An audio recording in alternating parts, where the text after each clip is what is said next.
The night my parents threw my sister out, the rain slammed against our windows like the sky itself was angry. I was 16 years old, sitting at the dining table pretending to finish homework while tension filled every corner of the house.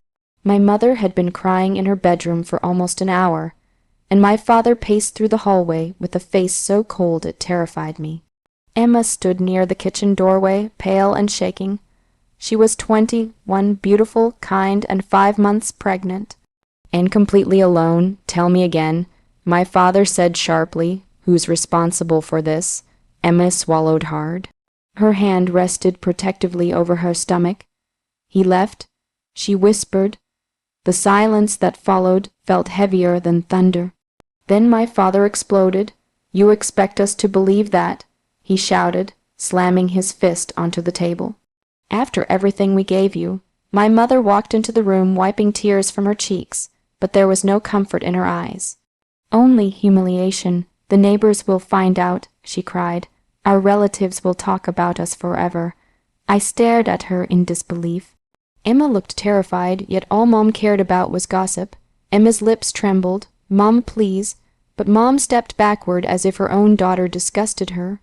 You should have thought about this before ruining your life. Those words shattered something inside me. Emma had always protected me growing up. When kids bullied me at school, she defended me. When Dad screamed at me for bad grades, she secretly sat beside me for hours helping me study. Now nobody stood beside her.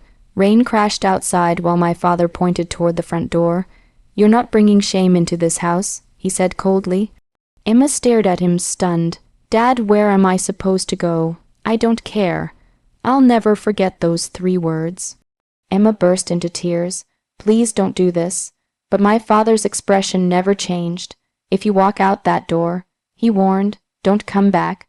For a second, I truly believed he would stop her. That this was only anger talking. But then my mother crossed her arms and looked away.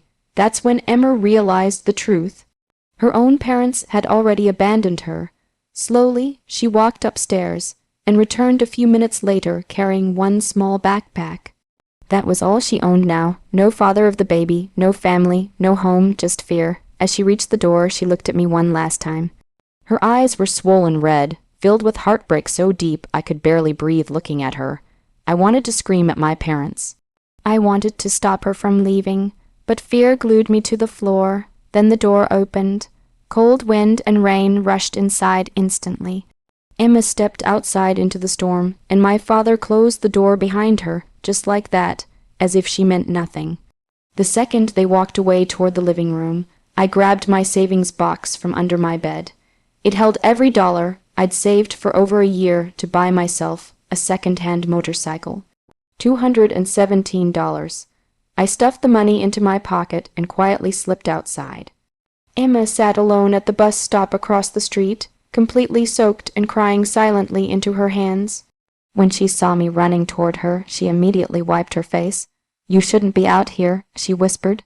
I handed her the money with shaking hands. It's all I have. Emma stared down at the cash, shocked. Then she started crying harder. You need this more than me, I said. For a moment she couldn't speak. Then she pulled me into the tightest hug I'd ever felt. You're the only person who didn't give up on me, she whispered through tears.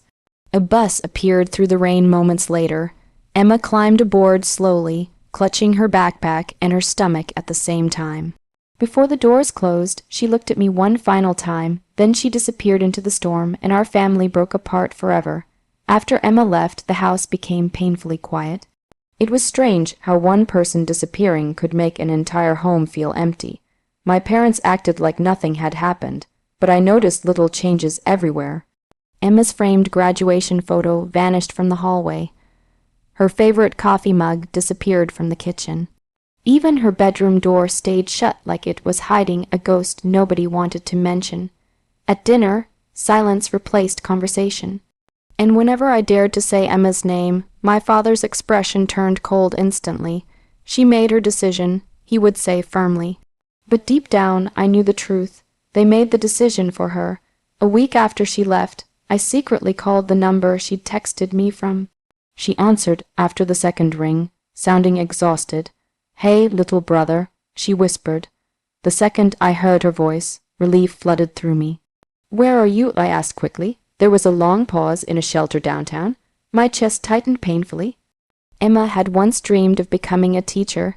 Now she was sleeping in a crowded shelter while pregnant and alone. Over the next few months, I kept talking to her in secret. Sometimes she sounded hopeful, other times she sounded completely broken. Pregnancy was already hard enough, but she faced everything alone. She worked morning shifts at a greasy diner where customers barely tipped. At night, she cleaned office buildings with swollen feet and constant back pain. Some days she skipped meals just to save money for the baby. Still, she never complained much, not about herself anyway. She only worried about her son. "I just want him safe," she told me once quietly. "That's all I care about now." Then winter arrived. One freezing night, Emma called me crying. "I don't know if I can do this anymore," she admitted softly. I sat on my bedroom floor, gripping the phone tightly while my parents slept down the hallway. "What happened?" "The shelter's full tonight," she whispered. I've been sitting at the bus station for 2 hours.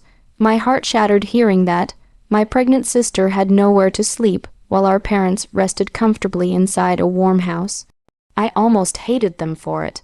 A month later, Emma gave birth to a baby boy. She named him Noah. The first photo she sent me made me cry instantly.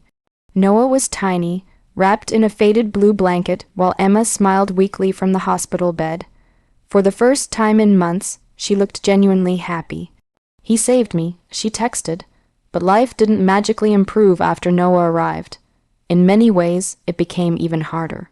Childcare was expensive, so Emma carried Noah almost everywhere.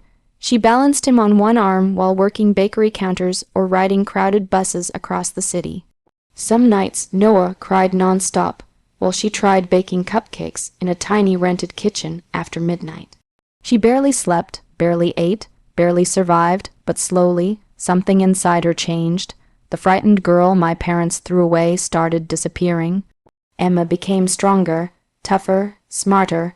One evening during a video call, she showed me a small table covered with homemade cakes and cookies. "I'm selling desserts online now," she said with a tired smile. At first, she only received a few orders each week. But people loved her baking. Soon local cafes began buying her cinnamon rolls and pastries regularly. For the first time since leaving home, I heard excitement in her voice again. Meanwhile, things inside our house slowly worsened. Dad's construction company started losing money. He came home angry almost every night. Bills piled up on the kitchen counter, and collectors called constantly. The same relatives who once praised my parents suddenly stopped visiting. Funny how quickly people disappear when success disappears too. One evening, I overheard my mother crying quietly in the kitchen. "What are we going to do?" she asked Dad fearfully. I stood silently in the hallway, thinking about Emma. The daughter they abandoned was somehow surviving better than the people who abandoned her. And deep down, I think that truth had already started haunting them. 3 years passed, but in our house it felt like time had started rotting. The walls that once echoed with my father's pride were now filled with arguments, unpaid bills, and silence so heavy it felt like punishment. My mother stopped inviting guests. My father stopped talking about business altogether, and I stopped pretending everything was normal. The truth was simple. We were falling apart. Dad's construction company collapsed after a major project failed.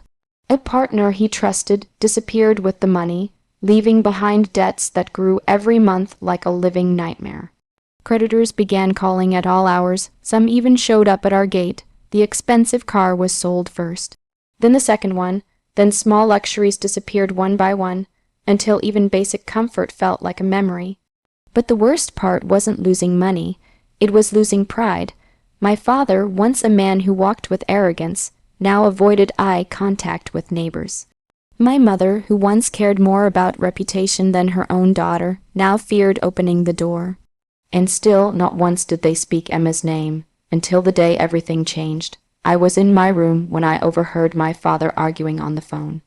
"We need help," he said desperately. "There must be something. Any loan, any investor," a pause, then silence. When I stepped out, I saw him sitting at the table, head in his hands for the first time in my life. "We're ruined," he whispered.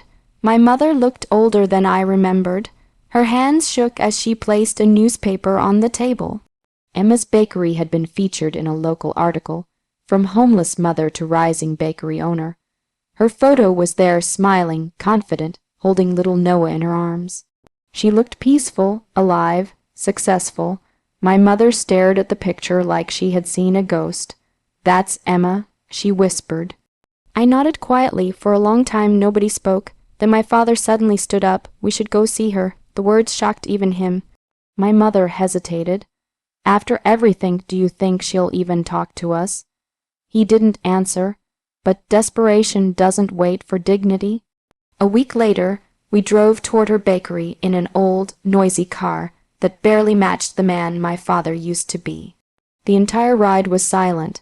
My parents didn't argue, didn't complain, they just stared out the window like they were heading toward judgment. And maybe they were. When we finally arrived, I saw something I never expected. The bakery wasn't huge or flashy. It was warm. People were smiling inside. The smell of fresh bread floated into the street. A small chalkboard outside read, "Home, baked happiness served daily."